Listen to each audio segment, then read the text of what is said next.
അല്ലോട്ടെ മേപ്പെട്ട് ഇങ്ങനെ കല്ലിട്ട് പിടിക്കണം എന്താ കാര്യം? മേപ്പെട്ട് ഇങ്ങനെ കല്ലിട്ട് പിടിക്കണല്ലോ, എന്താണത്? വേറെ പണിയല്ലോ, പിന്നെ കല്ലിട്ട് പിടിക്കാതെ പിന്നെ എന്താ ചെയ്യാ? നന്നായി. ഇത് കാണുമ്പോഴേ എൻ്റെ കുട്ടിക്കാലൊക്കെ ഓർമ്മ വരുന്നു, ഈ കല്ലിട്ട് ഇങ്ങനെ പിടിക്കണത്. അവിടെ അഞ്ചല് കളിച്ചിട്ടുണ്ട? കല്ലിട്ടുള്ള കളികൾ കളിച്ചിട്ടുണ്ട? കല്ലായിട്ടുള്ള കളി ഞാൻ കല്ലൊന്നും കളിച്ചിട്ടില്ല. പിന്നെ കുട്ടിക്കാലം ഓർമ്മ വരുന്നത് ഞാൻ കല്ലിട്ട് കളിക്കുമ്പോൾ എന്താ ഓർമ്മ വരുന്നത് നിങ്ങൾക്ക്? പല കുട്ടികളും ഇങ്ങനെ കല്ലിട്ട് കളിക്കണം ഞാൻ കണ്ടിട്ടുണ്ടേ. അതെ.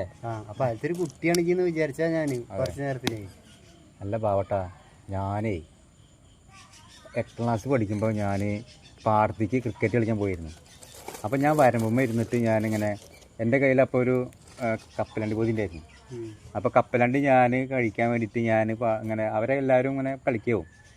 അപ്പോൾ ആ സമയത്ത് ഞാനിങ്ങനെ വരമ്പുമ്മ ഇരുന്നിട്ട് ഇങ്ങനെ കപ്പലണ്ടി വരമ്പിൻ്റെ മുകളിൽ പാടവരമ്പ് പാടവരമ്പിൻ്റെ മേലെ ഇരുന്നിട്ട് ഞാൻ കപ്പലണ്ടി ഇല്ലേ മേലോട്ട് ഇരുന്നിട്ട് വായ അങ്ങനെ പൊളിക്കാം. എന്നിട്ട് കപ്പലണ്ടി വായിക്ക് വരും, ഇവരിങ്ങനെ കഴിക്കും. ഞാൻ അങ്ങനെ ഇങ്ങനെ കഴിച്ചുകൊണ്ടിരിക്കുകയായിരുന്നു. ഉണത്തുമ്പികൾ ഇങ്ങനെ പാറി നടക്കുന്ന സമയമാണ്. അപ്പോൾ ഞാൻ കപ്പലണ്ടി ഇങ്ങനെ ഓരോന്നും ഇങ്ങനെ മേലോട്ട് ഇങ്ങനെ വായ ഇങ്ങനെ പൊളിക്കും, ഇവരിങ്ങനെ കഴിക്കും, ഇങ്ങനെ വായിക്ക് ഇടും. ഞാൻ അത് കപ്പലണ്ടി മേലോട്ട് ഇട്ടിട്ട് വായ ഇങ്ങനെ പൊളിച്ചു. പക്ഷെ വായിക്ക് വന്നില്ല, കപ്പലണ്ടി ഓണത്തുമ്പിയെ കൊണ്ടുപോയി. അയ്യോ ഒക്കെ ഉണ്ടായതാ? പിന്നെ ചില്ലറക്കാരനല്ല കേട്ടോ, ഞാൻ അന്തം വിട്ട് തുമ്പിയെ കൊണ്ടുപോയി. അയ്യോ അതൊക്കെ ഉണ്ടായതാ? പിന്നെ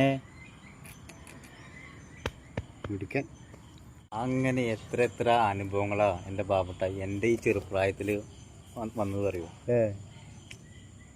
ഇനിയും പറയാണ്ട്, ഇനി അടുത്ത ദിവസം ഞാൻ പറഞ്ഞുണ്ട് വേറൊരു കാര്യം. ഇത് പണ്ടൊരാൾ പറഞ്ഞ പോലെ പകല് പറഞ്ഞ തീരൂല, രാത്രി പറയാൻ ഇടയില്ല പറഞ്ഞു. ആർക്ക് സമയം ഉണ്ടെങ്കിൽ എന്നോട് പറഞ്ഞ പോലെ പറയാൻ നിൽക്കേണ്ട ആവശ്യമുണ്ടോ? അല്ല, ഇന്നിപ്പോൾ ഇത് പറയാ, നാളെ ഇനി വേറൊരു കാര്യം ഉണ്ട് പറയാണ്ട്. അപ്പം എനിക്ക് പറയാനുള്ള കാര്യം ഞാൻ പറയാം എന്നോട്. ഇപ്പോൾ പറഞ്ഞു. എനിക്കിപ്പോൾ സമയം ഇല്ലെങ്കിലോ? എന്നാൽ പോയിക്കോ, ഞാൻ പോവുക.